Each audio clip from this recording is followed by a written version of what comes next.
High everyone, म चाहिँ मेरो इम्प्लोयर मेरो बोजू 10 वर्ष बाद चाहिँ मेरो बोजू चाहिँ खुट्टाको कम्मरको हड्डी डिस्प्लेस भएर चाहिँ अपरेसन गरेर अहिले चाहिँ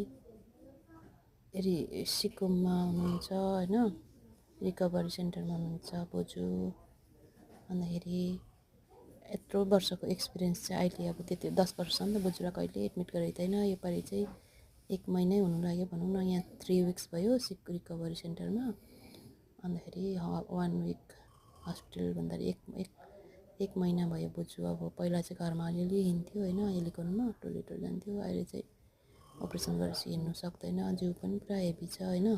त्यो भएर चाहिँ यहाँनिर चाहिँ अब सिक्किममा चाहिँ सबै बाजे बोजूहरू जो चाहिँ अब यसरी लडेर होइन फ्र्याक्चरहरू भएको हुन्छ, कसैको खुट्टा काटिएको हुन्छ, त्यहाँ चाहिँ एक्सर्साइजहरू गराउँदो रहेछ होइन। यहाँ चाहिँ बोजूको अब अहिले अब फर्स्ट उठेर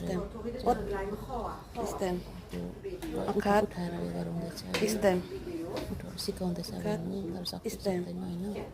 अलिअलि हिँडेर सिकाउनु चाहिँ सकोस् न, बसेको हुन्छ होइन। ओत्ले मलाई याद ओत्ले मलाई याद खायो बस्यो होइन, एक्सर्साइजहरू पनि गराउँछ। ओत्ले मलाई घरमा लग्यो भने त झन् बसिरहन्छ। खजाक चाहिँ अब थेरापिस्टहरू हुन्छ, पतुवाक सगुर अन्त मजाले पतुवाक ओपन गराउँदो रहेछ बाजे बोजूहरू आफ्नो आफ्नो टर्नमा। सगुर पतुवाक उठ्दैछ अझ यसरी उठ्नुपर्छ। मेरो बोजू पनि यसरी उठेर अघि त्यो गरेर चाहिँ यहाँ यसरी सिकाउँदो रहेछ उठेर। पुरा छ, बेडको एक्सर्साइजहरू पनि गराउँछ। यो चाहिँ अब मेरो बोजूले साइक्लिङ गर्दैछ हातको एक्सर्साइजको लागि। हातहरूको त गर्छ तर उठ्नु चाहिँ अलिक मुस्किल पर्छ हो। अन्तखेरि चाहिँ अब हेल्प चाहिँ गर्दैछ डक्टरले होइन, बोजूलाई एक्सर्साइजहरू गराएर उठ्नेहरू चाहिँ सिकाउँदैछ।